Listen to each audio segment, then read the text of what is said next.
If you've been around my channel for any length of time, you know I love to capture time lapses.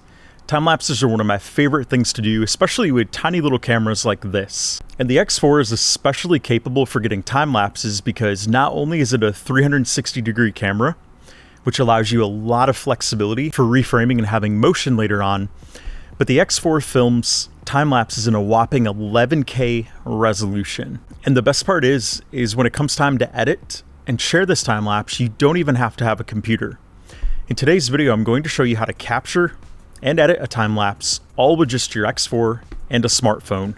By using these best settings and editing techniques, you're going to get incredible time lapses, and they're going to look really good when you share them. The first thing we need to do is we need to key in the best settings in our X4 for those time lapses. So the first thing you want to make sure of is you want to make sure you're in time-lapse mode. Once you're in time-lapse mode, you're going to click down here in the bottom, and you want to make sure you're set to 11K for the resolution.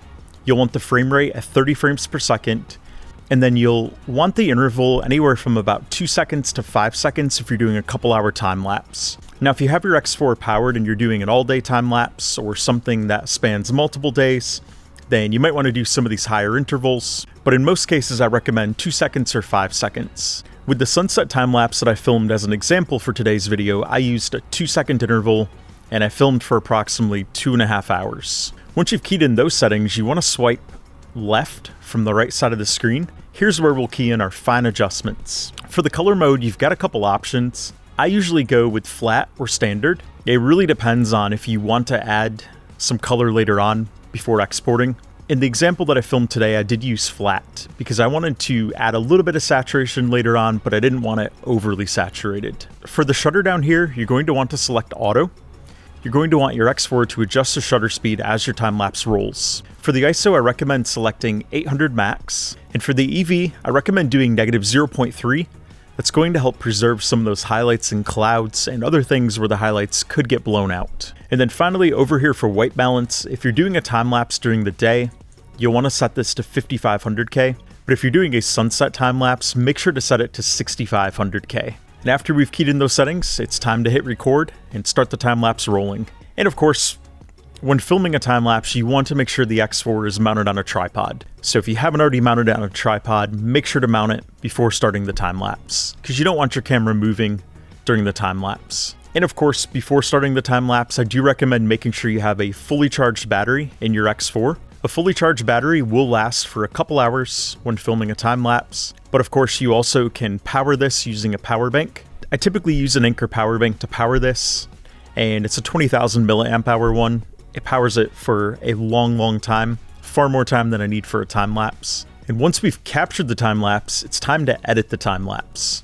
So what we're going to do when we're done capturing it is we're going to power on our X4, and we're going to pair it with our Insta360 app. We're going to click connect here, and I'm going to click join. And what you're going to want to do is you're going to want to go to your album, and you'll want to find the time-lapse that you captured. Now that time-lapse that I captured is this one right here at the top, Sunday, July 7th. So what you'll want to do at the top here is for your editing mode, you want to make sure you select Pro. Pro is going to give us all the options we need to edit and export a really nice time-lapse. So first thing we want to do is we want to select what aspect ratio. So in my case, I want to do 9:16. I want it to be vertical because I want to share a YouTube short with this. But if you want to do 16:9, you can do that. You can also do 1:1. And you can also do the 2.35:1, which is kind of that really cinematic widescreen. But I'm going to stick with 9:16. And next thing I'm going to do here is I'm going to set a keyframe for the start of the time lapse. So I'm going to get this framed where I want it to start. I want it to start right there. So I'm going to select my keyframe. And of course, I am going to want to make sure I select my field of view. But I recommend for a time lapse doing ultra wide. I find that gives the best perspective for it. And once I have it framed here, I'm going to scroll ahead and I'm going to get all the way to the end. And then that's where I'm going to set my ending point. So the end of this, I let it go until a little bit after sunset. So the sky was getting pretty dark at that point. But for this particular one, I want it to end with a view that mostly includes sky in it. So I'm going to set my keyframe right there. And I'm going to make sure it's set to the same lens if I want it to end on the same lens, which in this case I do. I want it to end with ultra wide. So the next thing I want to do here is I want to adjust the speed. So if I don't adjust the speed on here, this time lapse is going to be almost 3 minutes long, and that's a little bit long, and it is too long for a short. What I want to do is I want to set this to about 6 times the speed, and that's going to give me a time lapse that's about 27.96 seconds long. That's perfect right there. You of course can go really fast with the speed. You can go all the way up to 64 times the speed, which would make this time lapse 2.6 seconds. That's a little bit too short. So I'm going to go back here to 6x. So I'm going to click the check mark here, and what I like to do is I like to just toggle through this to make sure I like how it looks with the framing as it moves along. It's a beautiful sunset this night, by the way. That was very interesting clouds and colors there, so I really like how that looks. So I like it at that speed, and I like all of the framing and everything that we have there. So the final thing I want to do here is I want to adjust the color. So we've got a couple different options. You can click on Color Plus and you can drag this effect, and it's going to really enhance a lot of the colors, but you also can adjust this manually. So what I'm going to do is I'm going to adjust this manually. I'm going to go over here and I'm going to click on Adjust. And what I'm going to do is I'm going to adjust the highlights a little. I'm going to bring those down a little bit. That should help with some of that detail in the clouds. Shadows, I'm going to bring those up a little bit. It's going to add a little bit of contrast for us. Speaking of contrast, we can add a little bit there. I'm not going to go overboard. And then for the black point, I'm going to bring that up a little. It's going to add some additional contrast. And then saturation, since I did film this in flat, I want to bring that up just a little bit. We don't want to go overboard like this. That's a little bit too much for my liking, but I'm going to bring it up to about 30 there. And then I'm not going to adjust any of these others. I think those are good because I use the white balance of 6500K, and that should help with all the colors being right. So I'm going to click the check mark there, and then I'm going to toggle through this just to make sure everything looks good. I really like how that looks. Perfect. So now that I'm done with making my adjustments, I'm going to go up here to click Export. And when I click Export, I want to go down here to Custom.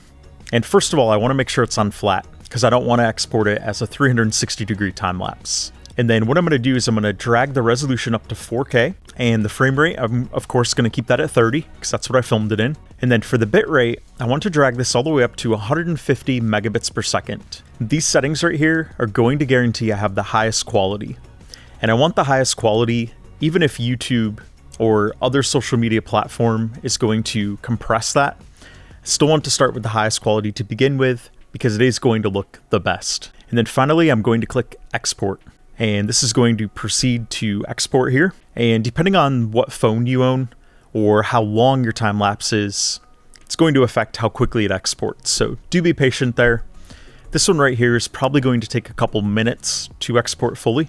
So I'm going to let it do its thing, and then we'll take a look at the final result. So let's take a look at this finished time lapse.